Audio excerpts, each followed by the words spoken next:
Acho que o dia que a ficha caiu foi uma semifinal de Copa do Nordeste, na Fonte Nova. E quando terminou o jogo, eu sentei, o Bahia estava jogando, eu sentei e falei, caramba, cara, eu estava nesse mesmo lugar aqui, não exatamente na mesma cabine, porque era a antiga Fonte Nova, quando eu era garoto, e eu tinha 7, 8 anos de idade, e eu fazia meu pai me levar na Fonte Nova para eu ficar narrando jogos, sentado na cabine da TV Aratu, onde ele trabalhava, e narrando jogos do Bahia, anotava no meu caderninho as escalações, e mais de 30 anos depois, eu estava lá profissionalmente, na Fonte Nova, narrando o jogo do Bahia, e os meus amigos me vendo, enfim, minha família vibrando comigo. Então naquele momento eu falei, caramba, cara, aquele garoto que sonhou um dia aqui, ele está aqui de novo, tendo conquistado tudo isso. Acho que foi o dia que caiu a ficha, assim. Eu tive que parar e respirar fundo para poder voltar para a transmissão. Eu sou um privilegiado, né, cara? Acho que o sonho de moleque, quando ele é realizado, é para poucos, né? Infelizmente, né? Não é todo mundo que consegue. Ainda mais um sonho tão difícil assim, né? Hoje em dia, você às vezes nem vai mais nos estádios para narrar jogo, Então são várias conquistas, né? Conseguir ser narrador numa grande empresa, conseguir ser narrador numa grande empresa que tem os direitos de transmissão de uma grande competição, de várias grandes competições, e de uma empresa que resolve fazer a cobertura e decide fazer a cobertura em loco. Então é muita coisa, né, Olha, eu tive alguns momentos. Quando eu me vi um dia no avião com o Zico sentado numa cadeira, assim, duas na frente da minha, e ele levantando no meio do voo, falando, não, ó, consegui que a moça aqui do lado trocasse, vem aqui sentar do meu lado. Falei, caraca, cara, o Zico tá rearrumando posições no avião pra gente sentar junto e poder voltar de uma cobertura. Seguia meu pai para um lado e para o outro na TV. Então, assim, eu ia trabalhar com meu pai quase todo dia. Quase todo dia eu ia, né? Eu não sei como meu pai conseguiu me aguentar. E nem como os companheiros dele. Para sossegar um pouco, meu pai falava, bom, pelo menos 45 minutos, eu boto ele na cabine de off, bota um jogo aí qualquer, Bahia e Leônico, Bahia e Catuense, para ele ficar narrando, que aí ele fica lá sossegado, né? Tranca ele dentro da cabine de off e aí eu ficava lá narrando. Só que em vários momentos o cara abria o áudio, eu achava que só eu estava ouvindo. E o cara abria o áudio e a TV inteira ouvia, o nego dava risada, aí de vez em quando alguém passava, dava tchau, e eu não sabia, mas estava todo mundo ouvindo. Meu pai me ensinou a gostar de rádio. Rádio AM, né? Meu pai corintiano e a gente sempre morando longe de São Paulo. Ou na Europa ou na Bahia, né? Ou nos Estados Unidos. Então, eu fui junto com meu pai me apaixonando pelo Corinthians de longe, porque meu pai sintonizava lá ondas curtas, ondas médias para ouvir o jogo do Corinthians. E aí eu fui me apaixonando junto e fui imaginando, né? O Osmar Santos narrava o Pacaembu com as bandeiras tremulando e eu falava, cara, o que é isso, né? E aí quando eu vinha nas férias para São Paulo, aí eu tinha a chance de ir no Pacaembu e ver as bandeiras tremulando, mas era uma relação só de férias. Então, enquanto eu não podia ir no estádio, que era a maior parte da minha vida, eu ficava no rádio. Então, o meu pai, ouvindo rádio AM, ouvindo Fiore, ouvindo Osmar, me trouxe essa paixão pelo rádio. E aí uma coisa levou a outra. Aí você vai se apaixonando pelo time, pelas histórias do rádio, pelas histórias do esporte. Eu não gostava nem tanto dos 90 minutos. Eu gostava era da fantasia, da imaginação que despertava na minha mente. Queria imaginar para que lado que era o gol, porque eu só via o gol no dia seguinte se visse. Então eu ficava no rádio fascinado com aquilo. Você não se acha a voz da Champions no Brasil?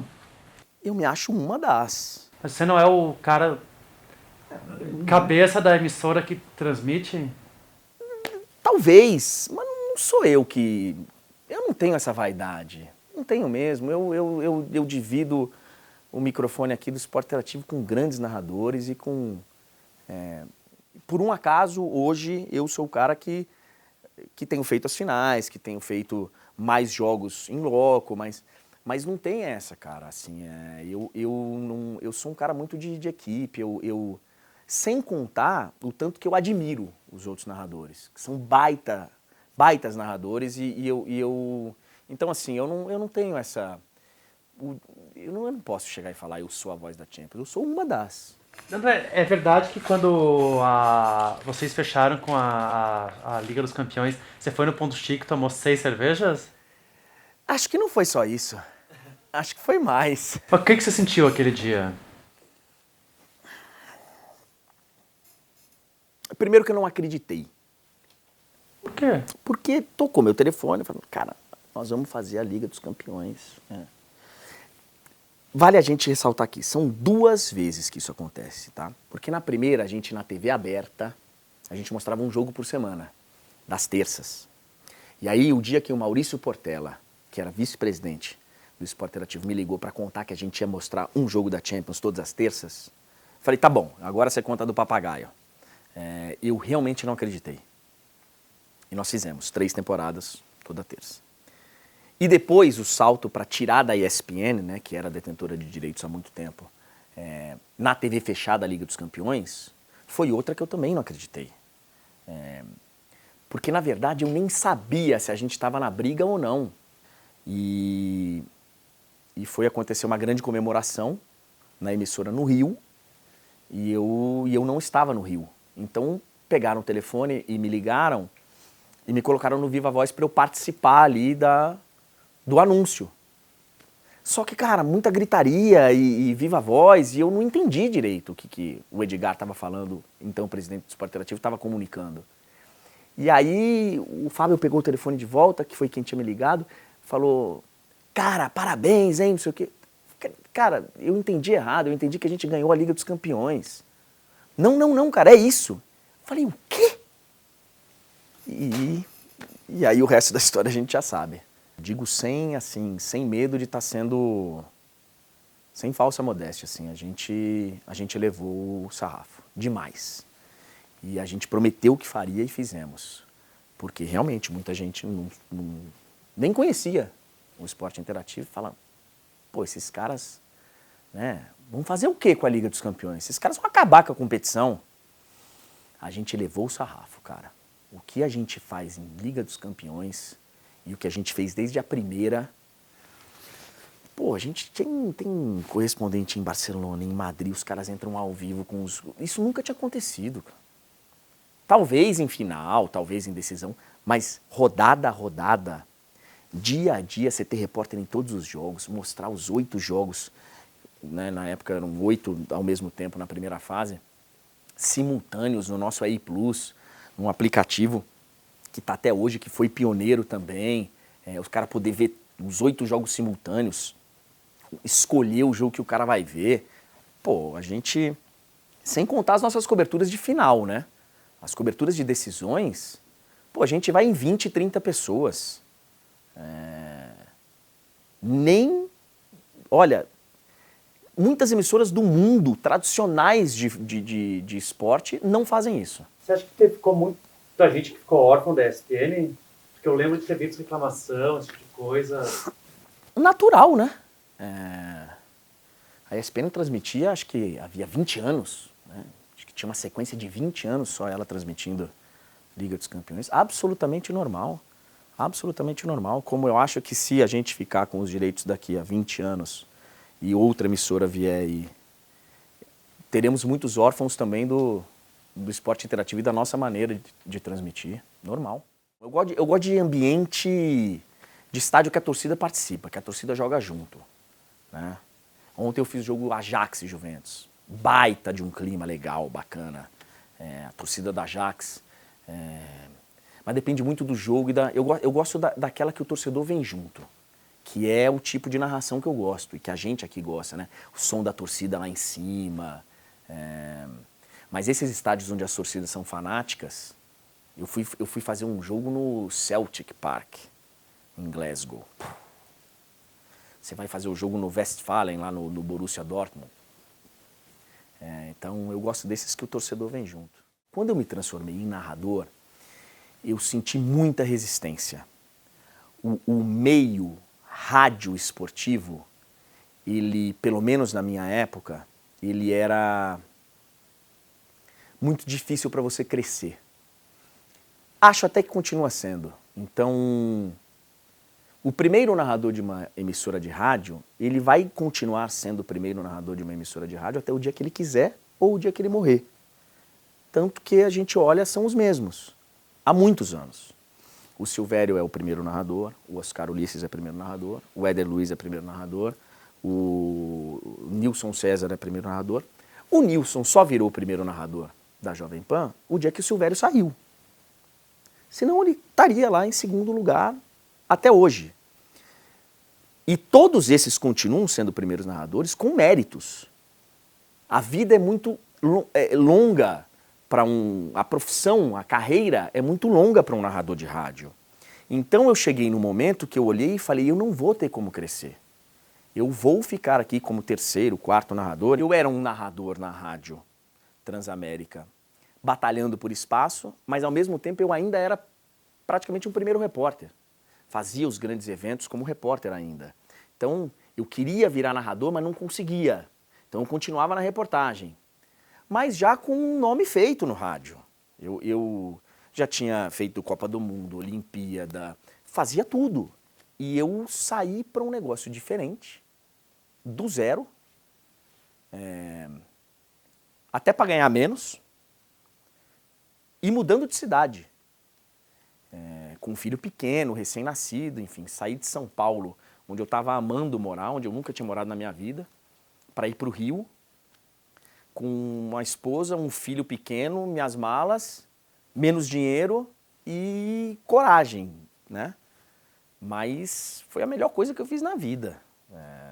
Melhor coisa que eu fiz na vida, porque nós juntos construímos esse negócio que virou o esporte interativo e com muito orgulho, né? Assim, a gente saiu do zero e não só eu, né? Vários malucos juntos. Todo mundo é maluco, todo mundo. Era um negócio de maluco. No começo do esporte interativo, não só o começo, mas no primeiro dia do esporte interativo, os sócios da empresa, vice-presidentes, presidentes, diretores, um estava no GC, o outro estava soltando o VT, um estava na porta recebendo pizza para poder distribuir para os funcionários, o outro estava lá ajudando na câmera. Todo mundo estava trabalhando, ralando, e foi assim durante muito tempo, muito tempo. Mas, faz parte da minha história. Quando eu comecei na rádio em Salvador, pô, a gente também, eu me virava, cara. Gravava comercial, apresentava música, gravava vinheta, ajudava na equipe técnica, aprendi e fiz de tudo na rádio. Aí, quando a gente foi quando já trabalhando com o Éder Luiz, primeiro na Band FM, pô, a gente viajava, som de FM, a gente se virava para pegar um microfone e botar perto da torcida, para o som ser diferente, era uma coisa nova, FM, e aí a gente viajava, e viajava tendo que se virar para a qualidade do áudio ser melhor, ser diferente, a gente, pô, desmontava o orelhão, eu várias vezes tive que descascar o fiozinho do orelhão para plugar o gravador, para o som sair melhor, a gente se virava, e a gente fez muito disso no esporte interativo. Essa bagagem que eu tive na minha carreira, essa sorte de ter sempre batalhado, a gente fez no esporte interativo, a gente se virava. Assim como você é a voz da Champions, apesar de você não admitir, você vai ser a voz do Campeonato Brasileiro? Uma das. Pô, cara, eu tô com uma baita expectativa. A gente já teve um pouquinho do gosto, do que é o gosto de participar ativamente de um campeonato nacional grande, né, que é a Copa do Nordeste. E isso agora vai ser multiplicado, enfim, é o Brasil inteiro. E é diferente quando você narra o jogo do time do cara, né? Do time dele. O cara quando te encontra na rua e você narrou um gol do time dele, é diferente. É diferente. A minha relação, por exemplo, com o torcedor do Bahia, ela tem muito disso, né? Eu saio na rua no carnaval, os caras vêm me abraçar. Gol do Bahia, bora Bahia! Porque né? É legal você narrar muito O gol do Messi, o cara vem e fala, cara, que gol do Messi, hein? Que gol do Cristiano. Mas quando é o time do cara é diferente. Você fica marcado, né, na história do cara, na vida do cara. Então, eu tô com uma expectativa enorme. E tô com vontade que comece logo esse Campeonato Brasileiro. Como é que vai ser pro corintiano André Henrique narrar um gol do Palmeiras? Problema zero. Muito pelo contrário. Eu acho que eu sou o corintiano mais palmeirense que existe. Porque eu cresci como repórter no Palmeiras. A minha história de profissional está diretamente ligada ao Palmeiras. Eu vivi anos dentro daquele clube, fiz amigos, tenho amigos até hoje e tenho a minha voz no vídeo oficial do Palmeiras campeão da Libertadores. A narração do vídeo do Palmeiras campeão da Libertadores 1999 é minha. Então eu estou muito à vontade, orgulhoso, e o problema é zero, até porque quando a bola rola, cara, eu não tenho time, não tenho... Então vai ser uma honra narrar o Palmeiras, o Inter, o Bahia, o Ceará, o Fortaleza, o Santos, o Atlético Paranaense, todos eles. Mas tem sempre os malas que vão te incomodar nas mídias sociais, que vão deturpar o que você fala. Se você dá uma opinião falando bem do seu time, é porque você é torcedor. Se você dá uma opinião falando mal, o torcedor do time fala, pô, mas você tem que ser torcedor, né? Então, assim, ainda tem muita gente que não entende. Mas eu escolhi ser honesto, cara. Eu escolhi... Eu me sinto mais tranquilo trabalhando com o telespectador sabendo o time que eu torço. Porque, senão, eu deixo ele pensar o que ele quiser, né? Quando eu fui morar no Rio, coincidiu que meu filho nasceu e o Corinthians caiu para a segunda divisão. Então, como torcedor, me deu aqui é hora de abraçar o time, porque durante muito tempo, quando eu cobri o Palmeiras, eu nem tinha essa relação de ficar vendo o jogo do Corinthians, nem tinha. Eu ficava vendo o jogo do Palmeiras. Palmeiras ir bem era eu ir bem. Então, eu torcia mais pro Palmeiras, eu torcia pela minha profissão, né? Quando eu me afastei, eu tinha uma responsabilidade como pai de fazer com que o Lucas seguisse o corintianismo. Então, eu tinha que ir no estádio, levá-lo, tinha que fazer coisas que eu não podia esconder para quem eu torcia. E também a relação de torcedor com o time, de ó, você tá numa péssima agora, mas estamos juntos. Quando eu fui morar no Rio, coincidiu que meu filho nasceu e o Corinthians caiu para a segunda divisão. Então, como torcedor, me deu aqui é hora de abraçar o time, porque durante muito tempo, quando eu cobri o Palmeiras, eu nem tinha essa relação de ficar vendo o jogo do Corinthians, nem tinha. Eu ficava vendo o jogo do Palmeiras. Palmeiras ir bem era eu ir bem. Então, eu torcia mais pro Palmeiras, eu torcia pela minha profissão, né? Quando eu me afastei, eu tinha uma responsabilidade como pai de fazer com que o Lucas seguisse o corintianismo. Então, eu tinha que ir no estádio, levá-lo, tinha que fazer coisas que eu não podia esconder para quem eu torcia. E também a relação de torcedor com o time, de ó, você tá numa péssima agora, mas estamos juntos. Todo dia, né? Todo dia. Mas sempre com... Não é naturalidade, mas sempre matando no peito. Sempre... Porque eu não conheci de outra forma. Eu não tive uma vida sem ser Henning e outra sendo Henning. Então, assim, desde que eu era muito moleque, meu pai já era famoso. Então, quando eu vim morar no Brasil... Mas isso nunca foi um peso pra você? Não, porque sempre foi natural. Assim, quando eu entrei na escola, 6, 7 anos de idade que eu vim morar no Brasil, meu pai já tinha sido correspondente, já tinha... Então todo mundo, ó, o filho do irmão Henning, ó, o filho do irmão Henning, ó, o filho do irmão Henning. E eu era só um moleque querendo jogar bola e ficar narrando na escola. Então, assim, foi sempre muito natural. E acho não, aí com certeza, o fato dele ser de uma área um pouquinho diferente da minha, ajudou também. Depois o Éder Luiz, quando eu vim para São Paulo, o Éder foi um cara que me abriu as portas e me fez ter tranquilidade para eu ser o André, porque eu ainda carregava um pouquinho, pô, eu sou filho de um grande repórter, será que eu só estou aqui porque eu tenho um sobrenome famoso? O Éder foi um cara que com 10 dias de trabalho me chamou num canto e falou, ó, você não está aqui porque você é Henning, eu gosto muito do seu pai é bacana, mas você está aqui porque você é um baita de de um repórter, de um comunicador, e você vai longe. Então, o Éder foi esse cara foi ele que me incentivou a ser narrador, a sair de repórter para ser narrador. Deixa eu te perguntar um negócio. Quem são os 5 melhores narradores do Brasil no momento, em sua opinião, e se você se coloca neles? Não vou me colocar neles, vou deixar de lado. Isso aí é o público que cada um tem a sua opinião sobre narrador. Mas os 5 narradores que eu mais gosto são Luiz Roberto, Jorge Igor, Rômulo Mendonça,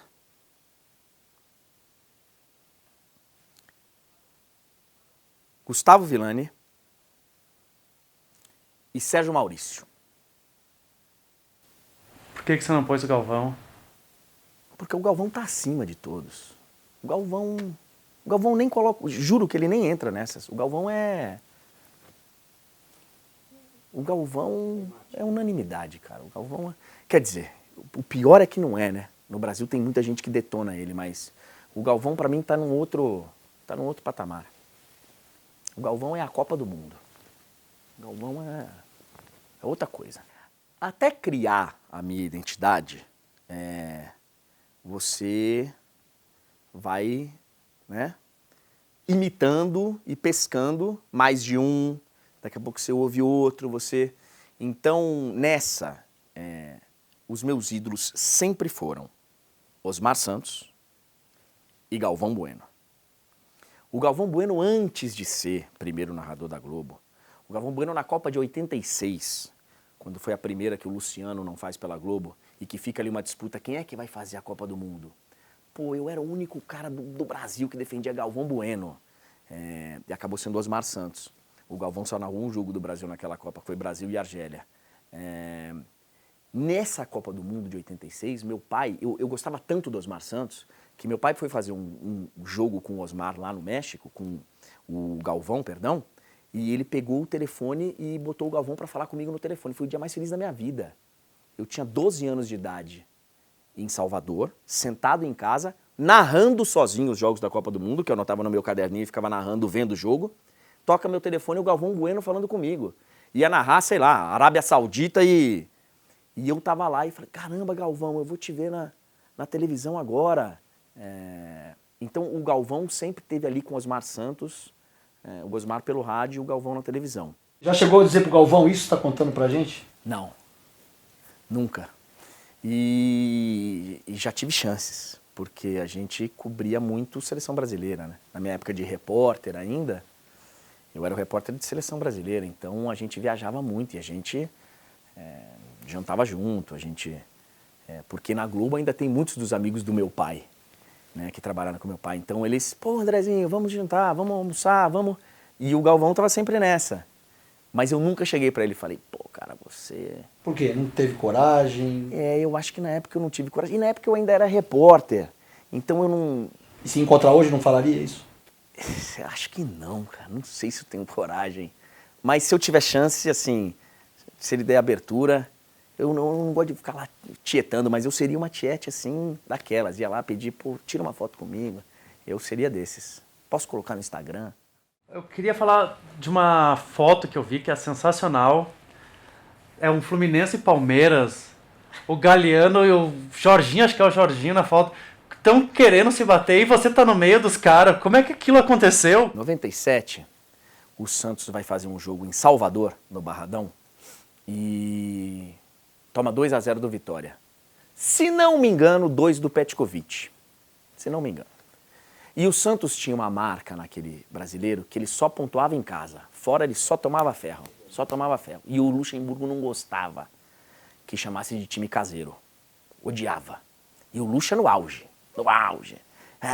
Aquele negócio, né? E aí, cara, eu cheguei lá em Salvador, tinham 2 repórteres de São Paulo. A coletiva eram 2 caras. Eu e mais alguém que eu não lembro.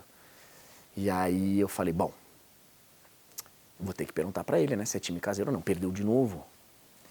E aí eu falei, Luxemburgo, eu sei que você não gosta, mas são 10 jogos, enfim, 10 jogos, 9 derrotas, aquele negócio, né?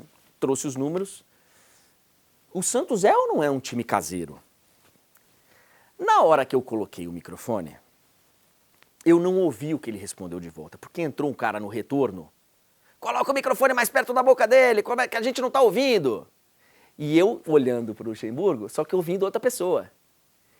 E o Luxemburgo respondeu alguma coisa tipo, se não é caseiro, então não pergunta. Deu uma traulitada lá, só que eu não dei bola pro que ele falou, porque eu não ouvi.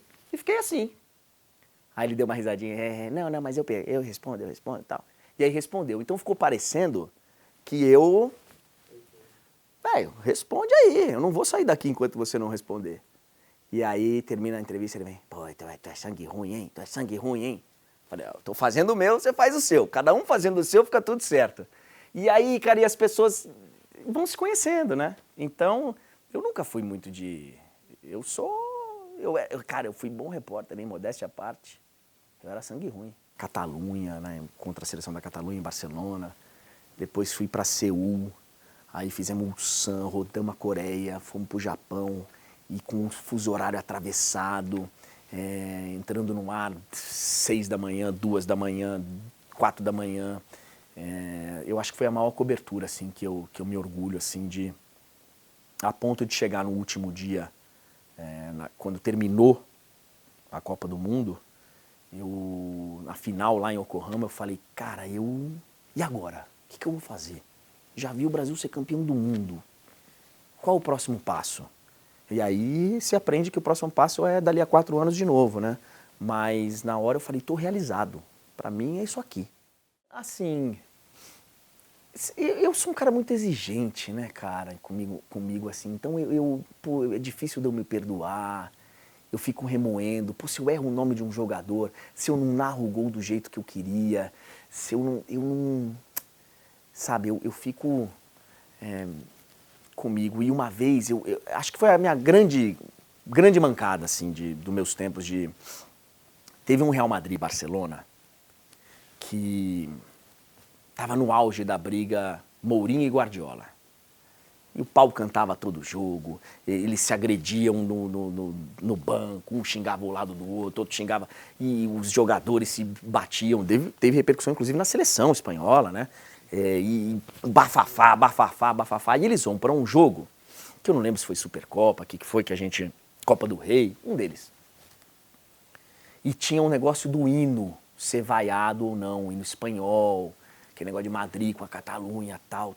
E aí, cara, começa o hino da Espanha, passa a câmera nos jogadores, né? E eu olho os caras do Barcelona, ninguém mexendo a boca. E eu não tive dúvida. Os caras nem cantando o hino tão. Porra, o hino da Espanha é instrumental. Como é que vai cantar o hino da Espanha sem instrumental, Anta? E eu falei aquilo, cara, porque eu tava querendo ver sangue nos olhos também. Eu tava querendo criar o clima do jogo, o clima de rivalidade. E os caras nem cantando. Aí caiu a ficha, assim, acho que o Vitor Sérgio tava do meu lado, falou, é instrumental, burro. Aí é instrumental.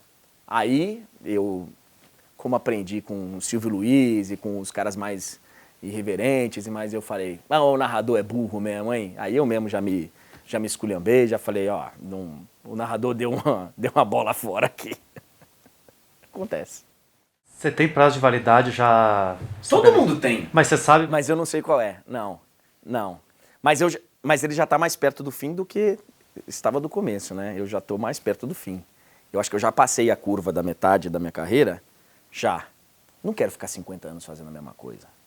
Não quero. Então, assim, eu tenho lenha para queimar, mas eu não vou ficar fazendo isso para sempre.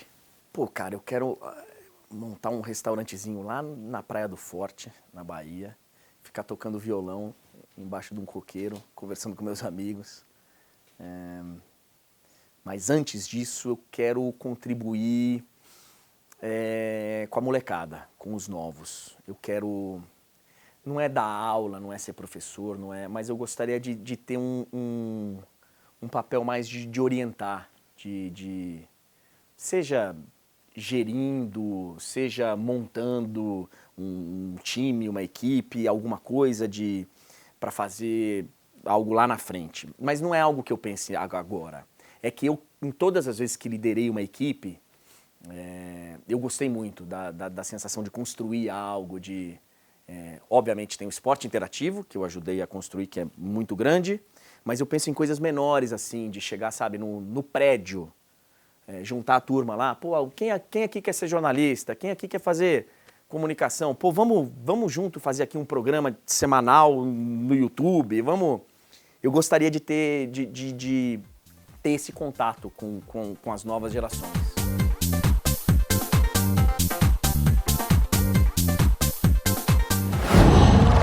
Qual?